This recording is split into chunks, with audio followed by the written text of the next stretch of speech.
Okay, so what we're going to explore here is basically, let's look at how we can manipulate a sample. In this case, it's a kind of stem. It's a baseline stem taken from my Mega Acid baseline sample pack. And let's just have a quick look at it here. So if I click on edit here, there we go. That is the sample in its kind of waveform. And if I just click on the pad itself,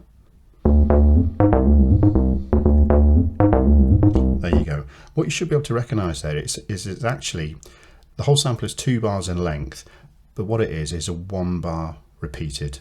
And the reason why I've done that on all the samples is so that we can kind of break, you can make the start point at pretty much most points there and still create a 1 bar loop without having to kind of fiddle around too much. So what you've got here is basically lots of different notes being played, and you can pretty much see where they are from the what you generally call kind of transitions, where all of a sudden it gets the peaks, if you like, where they start and stop. And one of the great things you can do with Koala is almost instantaneously, if you highlight you click on your tools section here and then do an auto chop. Let's just click on auto chop. There we go. As you can see, it's basically kind of looked at these kind of transition points here and taking a really good kind of guess about where to start and stop samples. As it happens, I'm really happy with that. We have some options here available to us. The one here is keep original, so that means it keeps the original sample as well as creating all of these other chops onto separate pads. Okay, there's other options here, but at the minute I'm just going to go with that one there.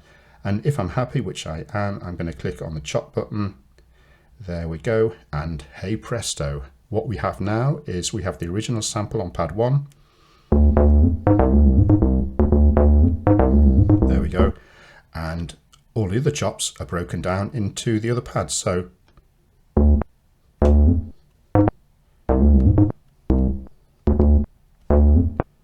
now, I don't know if you can hear some of those transients there. Let's have a listen. Right at the end of that one, it's a little kind of clicking sound. So what I like to do with these kind of things is just tidy them up a little bit. So I'm going to go in here and just grab the back end of where that sample is marked and just bring it in a little tad like so. There we go. There we go. And that clicking sound is now gone. And let's just work our way along.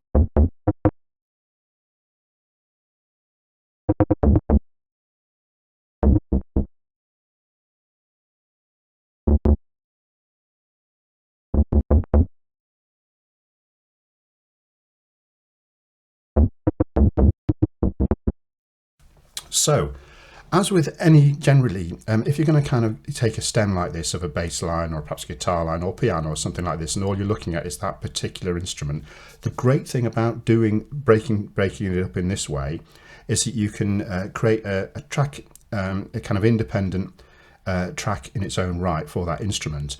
And almost no matter how you mix those samples up now, they will generally always go together because all of those notes are in key, because that's how they would have been in the original composition. So if I was to do something like this, I'm just going to be really random here.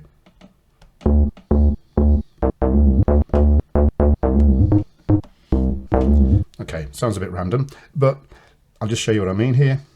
So if I was to now come into our sequence, okay, let's start a sequence here.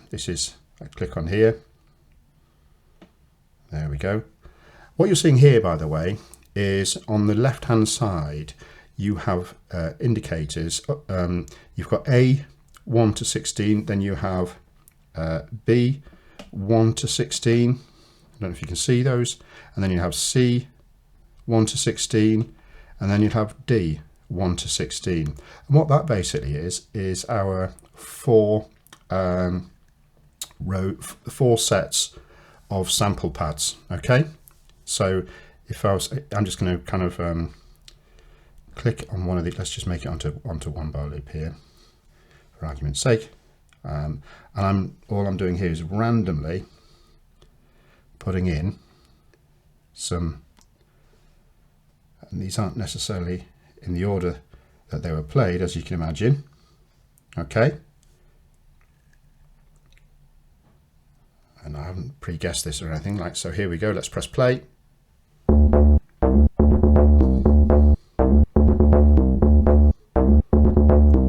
Okay, there we go. I actually quite like the rhythm of that. In some ways I probably prefer it to the original.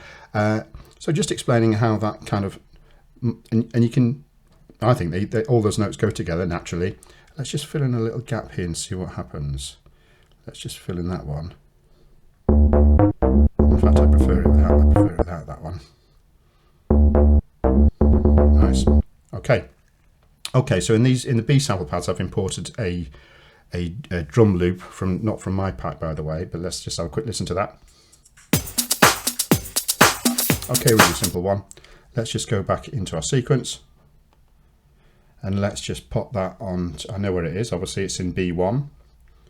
You don't want that there. There it is. You can see it highlighted. That tells us there's a sample in there. And if I just extend that out to the full 1 bar loop, let's just play it.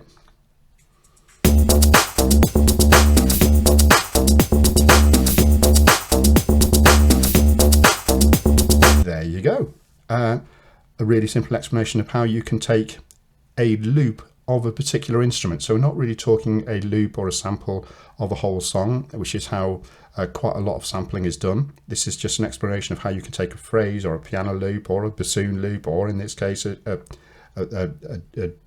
acid house bass loop, and just mash that around a bit in its own right to create something very different. And obviously you can build on that. Thank you very much. Take care. Bye now.